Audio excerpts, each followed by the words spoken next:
started as a quiet night in the small town of Pine Valley, the kind of place where the loudest sound after dark was the creak of porch swings and the hum of streetlights. But at 2:17 a.m., a college student named Ben Crawford hit record on an old camcorder he'd found while cleaning out his late uncle's garage. He expected to find dusty home videos or forgotten family memories. What he discovered instead was something that no one was ever supposed to see. A cryptic VHS tape that would unravel a chilling mystery, expose a killer, and forever change the town's history.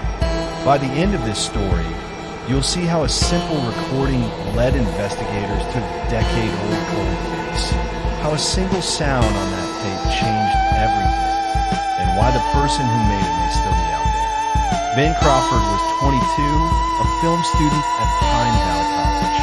After his uncle Harold passed away, Ben volunteered to help clean out the man's rural property on the outskirts of town. Harold was a quiet, solitary man who'd lived alone for most of his life. His neighbors said he kept to himself, but nothing about him ever seemed alarming, until Ben found a cardboard box labeled "Do Not Watch." Inside were 6 old VHS tapes, most covered in dust and mildew. Only one had a clear label: April 14th, 2004, confession.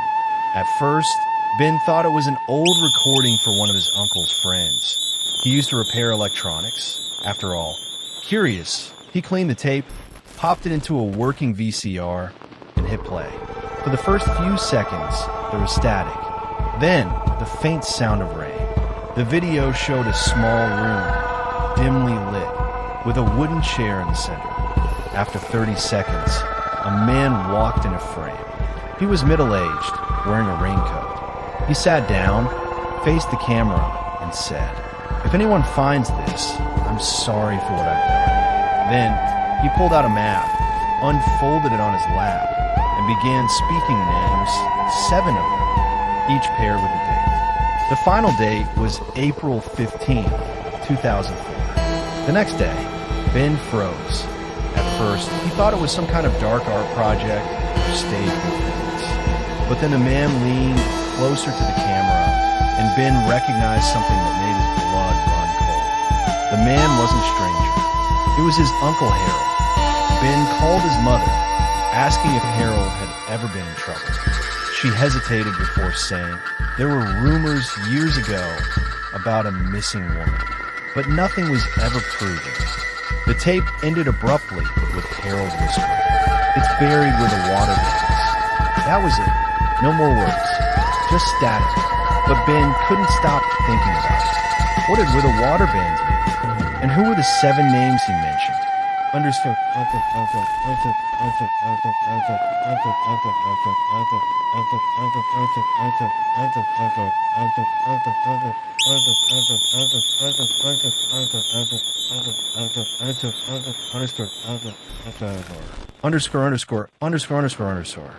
Part 3. The names on the tape. The next morning, Ben turned the tape over to the Pine Valley Police Department. Detective Laura Bishop, a veteran investigator, took the lead. The 7 names were cross-checked through local records. Within hours, the department made a shocking discovery. 5 of the names matched missing persons from between 1998 and 2004. All 5 victims had disappeared under similar circumstances. Late at night, near rural roads or forest trails, with no witnesses and no clues. For almost 20 years, the disappearances were unsolved. But now a single VHS tape suggested they were all connected to one name. Investigators revisited Harold's property, focusing on the phrase, "It's buried where the water bends." Behind the house ran Maple Creek, a winding river that cut through the forest. Following the creek's curve, officers noticed an old, sunken patch of dirt where the water bent sharply toward the woods. Ground-penetrating radar confirmed anomalies beneath the soil. When they dug, they found the first set of remains, then another. In total, 5 shallow graves were uncovered, each containing human remains wrapped in heavy tarp and tied with nylon rope. DNA testing later confirmed the identities of the 5 missing persons named on the tape. But there was something else. 2 names on the tape didn't match any missing persons reports. One was a man named David Reese. The other name was too faint to hear, clearly due to distortion. Audio technicians restored the file, enhancing the low-frequency sound. That's when they caught something chilling. After Harold said the name David Reese, another voice whispered faintly in the background. He knows. Forensic experts confirmed there was a second person in the room during the recording. If Harold was confessing, who was the other voice? Detective Bishop dug deeper into Harold's background.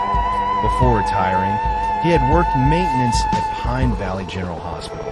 Old personnel files revealed a co-worker named David Reese, a night shift janitor who disappeared in 2003, one day before Harold reported the tape. It appeared that Reese may have discovered Harold's secret. Police theorized that Harold might have killed Reese to silence him, and possibly buried him in another location. But one thing didn't fit, the tape's ending. Right before the static cut off, Harold had begun another sentence. He made me, then silence. 2 weeks later, Ben decided to return to his uncle's property, hoping to find more tapes. In the basement, behind a false wall, he found an old metal cabinet. Inside were 2 more unlabeled VHS cassettes, each numbered in marker, 1 and 3. Tape 1 showed Harold installing surveillance cameras around the property, talking to someone off-screen. Tape 3 was darker. It showed Harold sitting in the same chair again, shaking, saying, "I tried to stop him. I couldn't. It won't let me leave." He then looks past the camera and says, "It's your turn now." The footage ends with the camera tipping over, capturing only Harold's boots leaving the frame. The case drew national attention. The cryptic tape killer, headlines called it. But investigators were never satisfied. If Harold acted alone, why did the whispering voice say, "He knows"? Then, in 2023, almost 20 years later, a new disappearance occurred in Pine Valley. A woman named Julia Haynes, age 31, went missing on her way home from the night shift. Her car was found abandoned near the Maple Creek Bend, just a few miles from Harold's home. And in the car's glove compartment was a flash drive. It contained a 15-second audio clip, a man's voice whispering, "It's buried where the water is." The same words Harold said on the original tape. Forensic audio analysis revealed that the voice wasn't Harold's. It was Ben Crawford's, the nephew who discovered the tapes. When questioned, Ben claimed he was being framed. He said the voice had been synthesized using his recordings from interviews and online videos. But police found something else, footage from a gas station near the creek, time-stamped the night Julia vanished. Ben's car passed by at 2:13 a.m. For minutes before Julia's phone stopped transmitting. He insisted he was driving to clear his head, the same excuse his uncle once gave for his late-night drives. Police couldn't find enough evidence to charge him. But after that, Ben disappeared from public view. His YouTube channel deleted, his phone disconnected, his apartment abandoned. The only thing left behind was a single VHS tape sitting on his desk. The label read, "It's not over." To this day, no one knows whether Ben Crawford was a victim, an imitator, or the continuation of something far older and darker. The voices, the coded messages, the timing, all too precise to be coincidence. Was Harold Whitmore truly the killer all along? Or was he, as his final words suggested, forced or manipulated by someone or something else? Maybe there was always a second man. Maybe the real killer has never stopped. And so, the mystery remains. Thought balloon if the first tape was meant to expose a killer. Who recorded the last one?